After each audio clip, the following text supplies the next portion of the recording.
ஆமாம், இதுக்கு வந்து பார்ட் ஒன்றது கிடையாது, நிறையா 3-4 சீரீஸ் இருக்குது. நீங்கள் அதை பார்த்தீங்கன்னா தான் இந்த கதை புரியும். ஏன் இங்கே அடிச்சுக்கிறாங்க, ஏன் இந்த இன்ஃபினிட்டி கேஸ்ட்குள்ளே இருக்கிறாங்க அப்படின்றது தெரியும். கிட்டத்தட்ட அந்த 3 சீரீஸ் இதுக்கு முன்னாடி வந்து ட்ரைனிங் ஆர்க் அப்படின்னு சொல்லிட்டு ஒரு படம் வந்துச்சு, அதை நான் மிஸ் பண்ணிட்டேன். கண்டிப்பாக இது நான் பார்த்தாகணும் அப்படின்னு சொல்லிட்டு நான் தேட்டருக்கு வந்தேன். பார்த்ததுக்கு ஃபுல்ஃபில் ப்ரோ. இந்த சீரீஸில் எந்த அளவுக்கு கதை வந்து பயங்கர உங்களுக்கு ஆப்டாக இருந்துச்சு? நீங்கள் அனிமையை பொறுத்த வரைக்கும் நீங்கள் கதையை வந்து எப்படி சொதப்பியிருப்பாங்களோ அப்படின்னு நீங்கள் யோசிக்கவே தேவையில்லை. ஏன்னா அனிமையவே வந்து வெல் ரிட்டன்டு தான். நீங்கள் மாங்கலாம் படிச்சிங்கன்னா தெரியும், ஒரு சீனுக்கும் அவ்வளோ அழகாக எழுதியிருப்பாங்க. எமோஷன்ஸ் வந்து அவ்வளோ அழகாக கோர் பண்ணியிருப்பாங்க. அதே சேம் அம்மா எமோஷன்ஸ், அப்புறம் சிஸ்டர், அந்த மாதிரியான எமோஷன்ஸ் தான், ஃபேமிலி எமோஷன்ஸ் தான். ஆனால் அது எந்த அளவுக்கு நம்மளுக்கு கடத்துறாங்க அப்படின்றது தான் அந்த அனிமையோட ஸ்பெஷாலிட்டியே. இதில் முழுக்க முழுக்க ஏஐயில் ஒரு விஎஃப்எக்ஸில் ஒரு உருவம் வந்து நடிக்கும் போது எந்த அளவுக்கு உங்களால் ஈர்க்க முடியுது? ஒரு ஹீரோவே இல்லை, ஹீரோயின் இல்லை, கதைக்குள்ளே தான் இருக்கிறாங்க. நீங்கள் தமிழ் படம் பார்த்துட்டு இதை எக்ஸ்பெக்ட் பண்ணீங்கன்னா அப்படி தான் இருக்கும். நீங்கள் அப்படி பார்க்கணுன்றது அவசியம் கிடையாது. கதைக்கு முக்கியத்துவம் தான். யார் ஹீரோன்றதை நீங்கள் எப்படி சொல்லுவீங்க? டான்ஜரோ ஹீரோன்னு சொல்லுவாங்க, கடைசியில் பார்த்தா ஒரு டைமில் ஜெனிட்சு ஹீரோவாக இருப்பான், இன்னொரு பக்கம் இனோஸ்கே ஹீரோவாக இருப்பான், இன்னொரு வில்லனே ஹீரோவாக இருப்பான். நீங்கள் அவனை வந்து என்னடா அவன் கொல்லணும்னு நினைக்கிறான் அப்படின்னு நினைப்பாங்க. ஆனால் அவனோட ஃப்ளாஷ்பேக் பார்த்தீங்கன்னா இவன் கொல்றது சரிதான்டா அப்படின்ற மாதிரி இருக்கும். அதுதான் அனிமே. காமெடிக்கு தான் இனோஸ்கே இருக்காப்புல. ஜெனிட்சு மாதிரி நீங்கள் காமெடி பண்ணவே முடியாது. அவ்வளோ இன்னசென்ட்டாக இருப்பாப்புல, ஆனால் ஒரு தூங்குனா அடிச்சு பொழந்துருவாப்புல. ஆனால் இதில் வந்து தன் தாத்தா காண்டி பழிவாங்க போவாப்புல. அப்போ வந்து அவர் தூங்கணுன்றதுக்கான அவசியமே இல்லை, போட்டு பொழந்து கழட்டிட்டாப்புல. அவரோட பிக் பிரதரே போட்டு தள்ளிடுவாப்புல. சில ஸ்பாய்லர்ஸ் தான் ஒன்றும் சொல்ல முடியாது.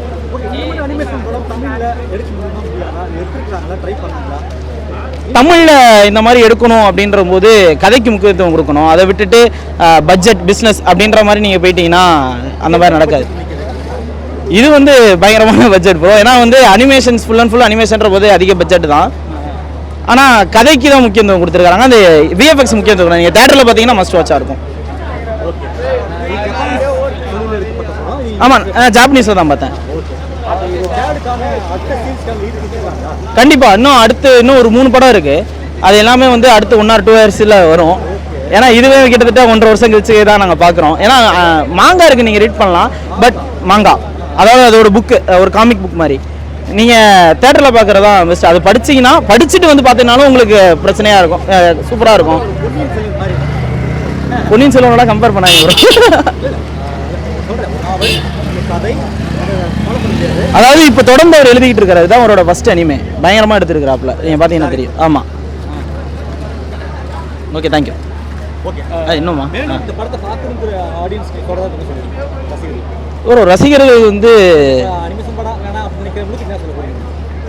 அனிமேஷன் படம், அந்த பொம்மை படம், கார்ட்டூன்லாம் ஏன்டா இவ்வளோ கொடுத்து பார்க்குறீங்க அப்படின்லாம் கேட்குறவங்களுக்கு தமிழ் படத்தை பார்த்துட்டு வந்து இதை பார்த்தாங்கன்னா இனிமேல் சொல்ல மாட்டாங்கன்னு நினைக்கிறேன். அப்புறம் இது நீங்கள் ப்ரீவியஸ் சீசன்ஸில் எப்படி விஎஃப்எக்ஸ் இருந்துச்சு, அனிமேஷன் சவுண்ட் எஃபெக்ட்ஸ்லாம் எப்படி இருந்துச்சோ அதே மாதிரி தான் இதுலேயும் இந்த சீசன்லையும் மெயின்டைன் பண்ணியிருக்காங்க. ஏன்னா ப்ரீவியஸ் இதில் வந்து சீரீஸாக வெப் சீரிஸாக இருந்துச்சு, இதில் வந்து இப்போ மூவியாக விட்டுருக்காங்க, அவ்வளோதான் டிஃப்ரென்ஸு. ஆமாம் ஆமாம், எனக்கு வந்து ஜெனிட்சுன்னு ஒரு கேரக்டர் அதில் இருக்கா, அந்த கேரக்டர் தான் ரொம்ப பிடிக்கும். அந்த ஷர்ட் கூட அவங்க ஷர்ட் தான் இது. ஸோ இது ஜெனிட்சு வந்து ப்ரீவியஸ்லி இருக்க சீசன்ஸ்லாம் வந்து ஒரு மாதிரி காமெடியான கேரக்டரு, தேவையான சுச்சுவேஷனுக்கு சீரியஸாக ஆகும். இந்த சீசனில் ட்ரெய்லர்லேயே எப்படி விட்டுருந்தாங்கன்னா ஃபுல் சீரியஸ் தான், நோ காமெடி மோடு. ஸோ அதுக்காக தான் நாங்களாம் ரொம்ப எக்ஸ்பெக்ட் பண்ணி நான் வந்திருந்தேன். அந்த ட்ரெய்லர் சீனுக்கு ஜஸ்டிஃபிகேஷன் கொடுக்குற மாதிரி மூவிஸில் எல்லா சீன்ஸுமே அவன் வந்து சீன்ஸ் எல்லாமே இருந்தது. அது இல்லாமல் மெயினாக இந்த சீசனுக்கு என்னென்ன எக்ஸ்பெக்டேஷன்ஸ் இருக்கும், ஏன்னா ஸ்டோரி லைன் நாங்கள் ப்ரீவியஸ் இதில் பார்த்துருக்கோம்ல. ஸோ அந்த ஸ்டோரி லைனுக்கு என்னென்ன எக்ஸ்பெக்டேஷன்ஸ் இருக்குமோ அது எல்லாமே மெயின்டைன் பண்ணியிருக்காங்க. நாங்கள் படம் முடிகிறப்போ ஐயோ முடிஞ்சிருச்சு அந்த மாதிரி தான் எங்களுக்கு ஒரு ஃபீல் இருந்தது. ஆமாம் ப்ரோ, அது நீங்கள் அனிமே ஃபேனாக இருந்தீங்கன்னா உங்களுக்கு புரியும். செம்ம ரெஸ்பான்ஸ். இப்போ தமிழ்நாட்டில் எப்படி ஒரு விஜய் மூவி, அஜித் மூவிக்கெலாம் ஒரு ஓப்பனிங் ரெஸ்பான்ஸ் இருக்குமோ அதே ரெஸ்பான்ஸ் தான்.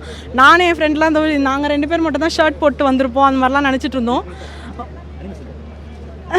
நானும் என் ஃப்ரெண்டு மட்டும் தான் இந்த மாதிரி ஷர்ட் வாங்கிட்டு அதெல்லாம் போட்டு கொஞ்சம் கிரிஞ்சாக இருப்போம்னு நினச்சேன். பார்த்தா எங்களை விட நிறைய பேர் இந்த மாதிரி டிஷர்ட் போட்டு வந்துட்டு இது தேட்டரு டைட்டில் கார்டு கூட போடல, அதுக்கு முன்னாடியே சியர்ஸ் செம்மையாக இருந்தது வைப்பு. அனிமேஷன்னா வாய்ப்பே இல்லை ப்ரோ, இல்லை. அதுக்கு நம்மளுக்கு முதல்ல அந்த டெக்னாலஜி இங்கே ஃபண்டிங் முதல்ல பண்ணுவாங்களான்னு தெரில ப்ரோ. இப்போ எனக்கு இதோட டெக்னிக்கல் நாலேஜ்லாம் எனக்கும் தெரியாது. ஸோ டிசைனர்ஸ் ஈவன் இந்தியன்ஸாக கூட இருக்கலாம். பட் ஆனால் ஒரு பொம்மை படம் தானே அப்படின்ற மாதிரி நம்ம ஊருக்கு ஒரு மைண்ட் செட் இருக்கும். அண்ட் இந்த மூவி பார்த்தீங்கன்னா இப்போ மம்மி டாடி இல்லை அனிமேஷன் மூவி தான், பட் மம்மி டாடி ஏஜில் இருக்கிற குரூப்லாம் இந்த மூவி பிடிக்காது. யங்ஸ்டர்ஸ் இல்லை இந்த ஜென்சி கிட்ஸ்லாம் இருக்காங்களா, அவங்களுக்கு மட்டும் தான் இந்த மூவி செட் ஆகும். மம்மி டாடிலாம் ஃபேமிலி ஆடியன்ஸ் மாதிரி பார்க்குறதுலாம் இல்லை, யங்ஸ்டர்ஸ் தான் ஃபுல்லாக. இதில் அனிமேஷன் கதை தாண்டி வேறு அவங்களுடைய காஸ்டியூம், அவங்களுடைய வேறு சைட் சொல்கிறதா நல்லா பாராட்டலாம். மேக்கப் இது அனிமேஷன் மூவினால விஷுவல் எஃபெக்ட்ஸ் ப்ரோ. உங்களுக்கு ஃபைட் சீன்ஸ்லாம் நீங்கள் பார்த்தீங்கன்னா ரொம்ப இதுவாக இருக்கும். நீங்கள் அது ஒரு அனிமேஷன் மாதிரியே உங்களுக்கு தெரியாது. நீங்கள் ரியலிஸ்டிக்காக இப்போ ஒரு ஃபயர் வருதுன்னா ஃபயர் எப்படி உங்களுக்கு ஒரு லைட்டு ஒரு ஷேடோ எல்லாமே இருக்கும், அதெல்லாமே இதுலேயும் கேப்சர் பண்ணியிருப்பாங்க. ஸோ அந்த விதத்தில் இது வந்து நல்லாயிருக்கும். இதுக்கு நீங்கள் டென்னுக்கு ப்ரோ ஆப்வியஸ்லி 9 ப்ரோ. நான் இப்போ நெக்ஸ்ட் சீசன் எப்போ நெக்ஸ்ட் இயர் தான் அடுத்த இது வரும். மூவியாக சீசனாக இன்னும் அது எனக்கு ஐடியா இல்லை. ஸோ அதுக்கே இப்போ ஆல்ரெடி வெயிட்டிங் எப்போ வருவாங்க. ஏன்னா இதுவுமே ஸ்டோரி வந்து அப்படியே அப்ரப்டாக தான் ஃபினிஷிங் இது. அதனால் நெக்ஸ்ட்டு கண்டினியூஷனுக்கு வந்து அடுத்த இயர் வரைக்கும் வெயிட் பண்ணணும்.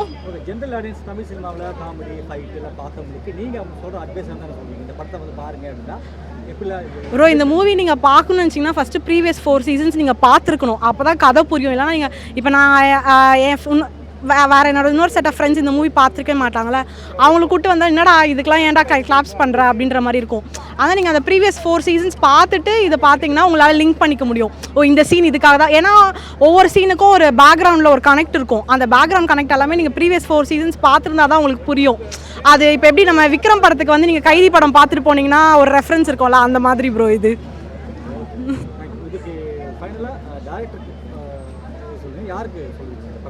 Bro obviously animation work engineers தான் ப்ரோ, ஃபுல்லாக அனிமேஷன் இன்ஜினியர்ஸ் தான். அவங்க இல்லைனா எதுவுமே பண்ணியிருக்க முடியாது. அண்ட் இது 2D ஸ்கெட்ச்னால ஐ திங்க் டிராயிங்ஸ்க்கும் ஆப்வியஸ்லி ஆர்டிஸ்ட் யாராக இருப்பாங்க. அவங்க இல்லைனா மூவி எதுவுமே கிடையாது. மூவியே இல்லை ப்ரோ. இது வந்து ஒரு சீசன் வைஸில் எபிசோடு விடக்கூடிய மூவி.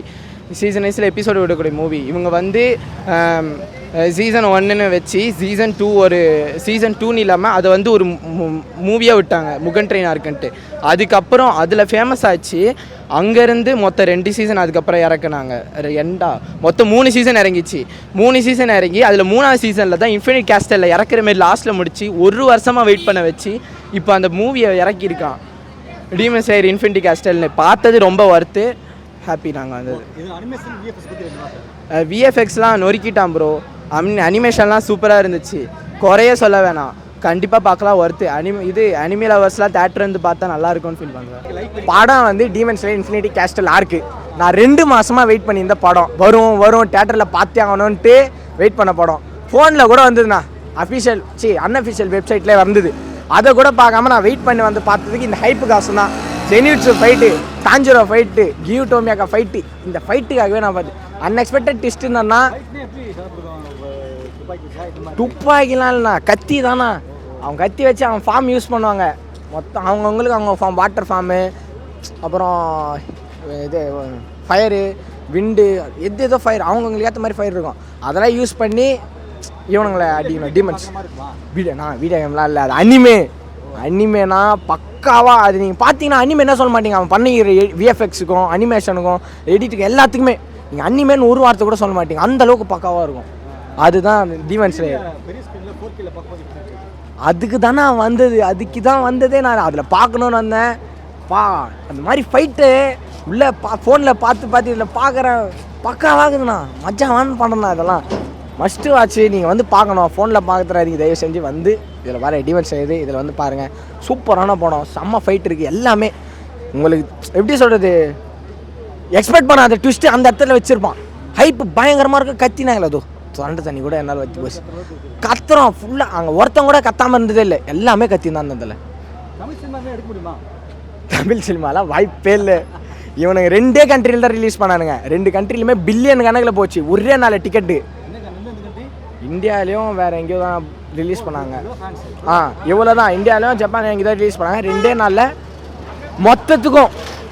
எப்படி சொல்கிறது, நான் தமிழ் படம் நீங்கள் எல்லா கண்ட்ரிலையும் விட்டால் கூட அவ்வளோ வசூல் ஆகாதுண்ணா. அதில் கால்வாசி கூட வசூல் ஆகாது. அந்தளவுக்கு பில்லியன் கணக்கில் வசூல் ஏறி போச்சு. அதுதான் அனிமேன்றது. இதுவே இன்னும் நிறைய அனிமே இருக்குண்ணா. டீமன் ஸ்லேயர் பக்கம் அனிமே, டாப் ரேட்டட் அனிமே தான் டீமன் ஸ்லேயர். ரொம்ப உங்களுக்கு அனிமேஷன் சூப்பராக இருக்குது. அடுத்த பார்ட்டுக்காக வெயிட் பண்ணிட்டு இருக்கேன். சூப்பராக இருக்கும். ஸ்டோரி லைன் எப்படி இருந்துச்சு? ஸ்டோரி லைன் ஸ்டோரி லைன் சூப்பராக இருக்குது. நம்ம அடுத்த பார்ட் இன்னும் சூப்பராக இருக்கும்னு எதிர்பார்க்குறேன். இந்த பார்ட்டும் சூப்பராக இருக்குது. இதில் படம் முழுக்க ஃபைட் தானா? ஆமாம், படம் முழுக்க ஃபைட்டாக அதே மாதிரி எமோஷ்னல் சீன்ஸ்லாம் இருக்குது. சூப்பராக அது ஒர்க் அவுட் ஆகிருக்கு. அந்த பாட்டுக்காக லீட் கொடுத்துருக்காங்க. ஆமாம் ஆமாம், சூப்பராக கொடுத்துருக்காங்க. கண்டிப்பாக எதிர்பார்க்கலாம். அதுக்கு அது எப்போ வரும்? அது இன்னும் ஒரு 2 வருஷம் ஆகும். ஆமாம், அனிமேஷனுக்காகவே. ஓகே, எந்த அளவுக்கு இந்த கதையை நீங்கள் ஞாபகம் வச்சுக்கிறீங்க? 2 வருஷம் கழிச்சு வருது, எப்படி கதை ட்ராவல் பண்ணுறாங்க? அது நம்ம கொஞ்சம் அப்பப்போ கொஞ்சம் பார்த்துட்டு அப்பப்போ இது பண்ணுவோம். ஆமாம். ஓகே, இந்த படம் ஏன் ரசிகர்கள் எல்லாரும் பார்க்குறாங்க? நீங்கள் பயங்கர தமிழ் ஃபேன்ஸ் பார்க்குறாங்க, என்ன காரணம்? எனக்கு தெரிஞ்சு என்னென்னா, லாக்டவுனில் எல்லாரும் இந்த மாதிரி அனிமே ஸ்டார்ட் பண்ணி பார்க்க ஆரம்பிச்சதுனால இந்த மாதிரி நிறைய பேர் இந்த மாதிரி பார்க்க ஆரம்பிச்சிட்டாங்க. அதே மாதிரி நிறையா சூப்பராக இருக்கும். இவங்க டைலாக்ஸ் எல்லாமே டிஃப்ரெண்ட்டாக இருக்கும், சூப்பராக இருக்கும். பர்டிகுலராக இந்த கேரக்டர் சூப்பராக யார் சொல்லுவீங்க? படத்தில் என்ன சொல்லணும்னா எல்லா கேரக்டரும் சூப்பராக இருக்கும். தஞ்சுருவா கேரக்டர் சூப்பராக இருக்கும். நிறைய கேரக்டர் அந்த மாதிரி நல்லா இருக்கும். இதை வந்து தமிழில் பண்ண முடியாதா? தமிழ் சினிமா பண்ண முடியாதா? ட்ரை பண்ணலாம், ஆனால் கொஞ்சம் டைம் எடுக்கும். டைம் ஆமாம், அவங்க கொஞ்சம் அடாப்ட் பண்ண ஆரம்பிச்சிட்டாங்கன்னா கொஞ்சம் நல்லா இருக்கும். தேங்க்யூ. தேங்க்யூ. இது வந்து கேரக்டராக வருதா படத்தில்? ஏன் ஆமாம் ஆமாம், நோஸ்கே மெயின் கேரக்டர். இந்த படத்தை பற்றி பேசுங்க. இல்லை, இந்த மூவி ரொம்ப செம்மையாக இருந்துச்சு, வேறு லெவலில் இருந்துச்சு. ஒரு டைம் ஆயிடுச்சு. இல்லை, இந்த படத்தில் உங்களுக்கு எந்த விஷயம் ரொம்ப பிடிச்சிச்சு? அனிமேஷன், விஎஃப்எக்ஸ் எல்லாமே வேறு லெவலில் இருந்துச்சு. Story line story line demon ஸ்லேயருக்கு அதுதான் ப்ரோ. டீமன் ஸ்லேயரோ ஃபைனல் ஃபைட் இது தான் ப்ரோ. ஃபஸ்ட் சீசனில் பார்த்துருந்தா வேறு படம் நல்லா இருக்குது, அவ்வளோதான். பார்ட் 2க்கு அப்புறம் பார்ட் 2 பார்க்கும்போது எந்த ஃபீல் இருந்துச்சு? புரியலண்ணா. பார்ட் 2 எப்படி இருந்தது உங்களுக்கு படம்? பார்ட் 2லாம் இல்லைண்ணா. இது பார்ட் 1 பார்த்தீங்கன்னா செகண்ட் பார்ட் வந்து பார்ட் 3 வரும். அதுக்கு அடுத்த வருஷம் 1.5 வருஷம் கழிச்சு அதுதான் வெயிட்டிங். அவ்வளோதான். அதுதான் வெயிட்டிங். யாராசு ஒருத்தர் மட்டும் தான் பார்த்தோம், அவ்வளோதான். படம் நல்லா இருக்குது.